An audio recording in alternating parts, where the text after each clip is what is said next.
Adam Drummond here from Wagga Wagga TV. It's the online TV show about people, places and property.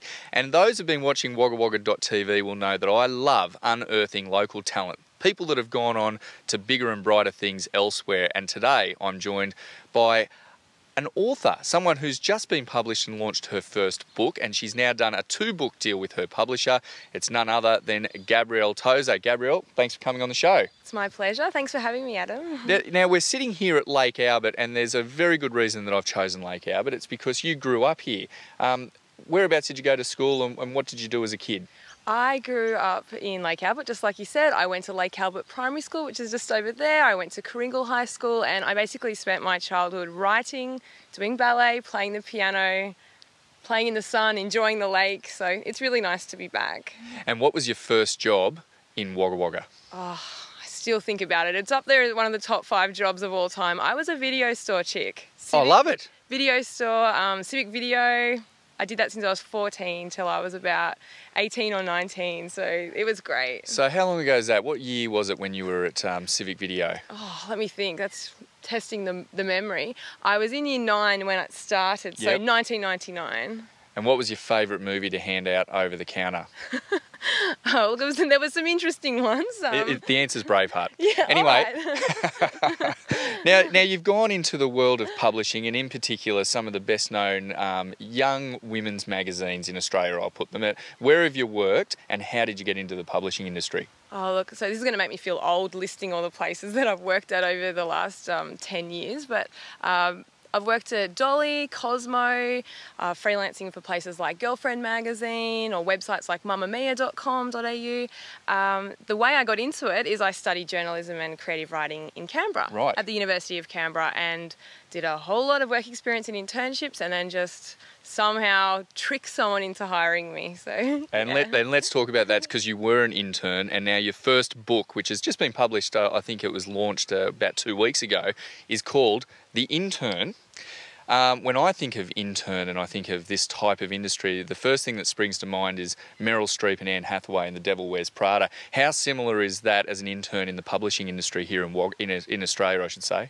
Well, look, there are some crossovers. I think that pressure, that fumbling, that awkwardness is definitely a reality. But I think the difference with Devil Wears Prada is she was actually working and getting paid for it. Yep. While with internships, you're a step down the rung beneath that. So yeah, you're just giving up your time and trying to gain experience. So you're basically volunteering your time for someone who is like Meryl Streep, or did you have nicer people to work for? Oh, look, it is one of those cliches and rumours that everyone's like that in the industry. They're absolutely not. I'm a softie. I wouldn't have been able to survive it if it was that hardcore.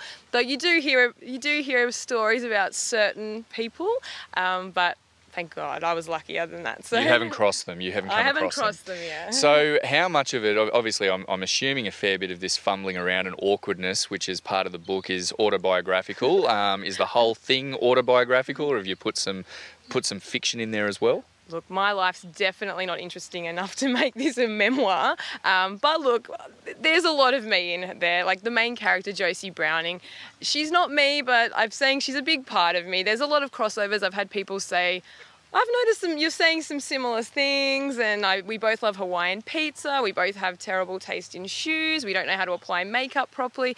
But at the end of the day, I have let my imagination run wild with this book. So look, fiction's great because you're not tied to the truth. So I've definitely taken her to places that I've never been. And I was doing a little bit of research online. You've got a great little website, and the book itself has already got rave reviews. What do you think it is that people are relating to about Josie and the intern?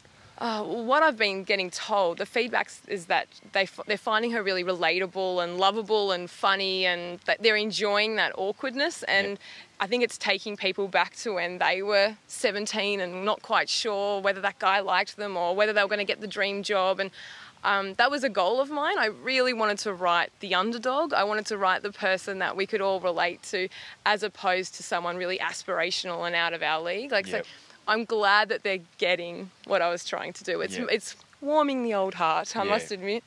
I love awkward moments. They're my favourite times in life, awkward moments, if I'm not involved, of course. So who are your inspirations? Who have you drawn inspiration from when writing this book, and how long did it take you to get it up and running? In terms of inspirations, I've wanted to be an author since I was 6 years old. I remember there was a school assignment. We had to write 10 careers we wanted. An author and news reporter were both on there. Yep. So was working at Grace Brothers. So look, not everything's come out, but those two worked out. And so look, I've always had it in the back of my mind. So like as a child, anytime an author would come to Wagga, I would run down and get my books signed at the library. So like John Marsden and Margaret Clark. I haven't had the pleasure of meeting him. That would be fantastic. But I've always been passionate about that young adult fiction.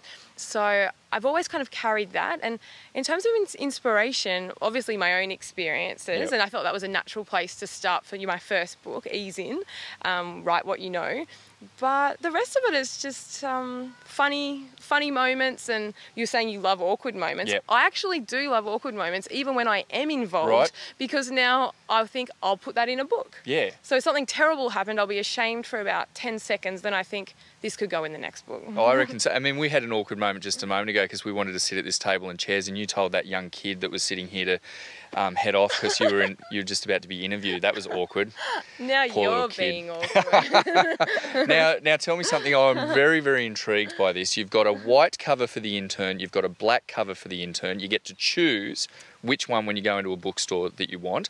But there's also 20 copies of a red version that are hidden somewhere else. How does this work? How do people get the red copy? This is like the ultimate Willy Wonka competition. It's nationwide, so everyone in Australia can get involved. Basically, 20 have been hidden across the country in bookstores, and if you find one, it is limited edition, so hold on to it tight. People are clawing for these things, including me. So if you find one, you basically win amazing prizes. There's fashion, beauty, books.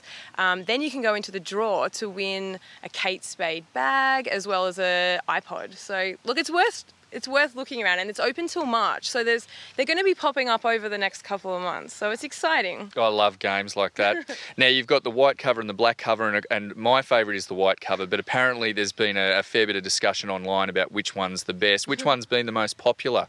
Look, it started off as Team White all the way. Like when I launched the cover reveal, everyone was Team White with a few Team Blacks. I've been noticing a lot of my friends and family and like people have been buying a lot of blacks as well. Look, I'm on the fence with this one. I change my mind every day. I think it's like a 50-50 almost, but I never know which way it's going to go. I've told you my theory. You have? I think, I'll tell you what, if you're watching this and you can see that's the white cover and then we've got the black cover, you choose which one you like the most, right? And then you have to post on Facebook or on Twitter whether you're a Mac lover or you're an Android lover, because I reckon the Macs go the white and Androids go the black. Grant's a Mac man and he chose the white, so that's one down. 50 million to go. This is some serious scientific research being done right now. It is. It's experiment. It's experiment. But Gabrielle, if anyone wants to get a hold of this, they can go into all good bookstores. They can buy it online. Absolutely. There's also an ebook for those of you who have jumped over to the land of Kindles and iPads. So look, that's available as well. And but at the moment, Dymocks, Big W, all good bookstores. I know that there's a lot of lovely places in Wagga stocking it, which my mum has just been stalking for the last 2 weeks. And there was a red one already found in Wagga, but who knows, because I'm a local girl, maybe they'll hide another one, I'm not sure. And the sequel you're working on at the moment as well, so if you love your awkward moments, if you love your Cleos and your Dollies and all those ladies magazines, I'm sure that you're going to find you can relate to this as well. Gabrielle Tozer, thanks very much for coming on waggawagga.tv. Thank you so much. It's been a pleasure. Thank you. This is Adam Drummond from waggawagga.tv. It's the online TV show about people, places and property, all here in Wagga Wagga. See you next time.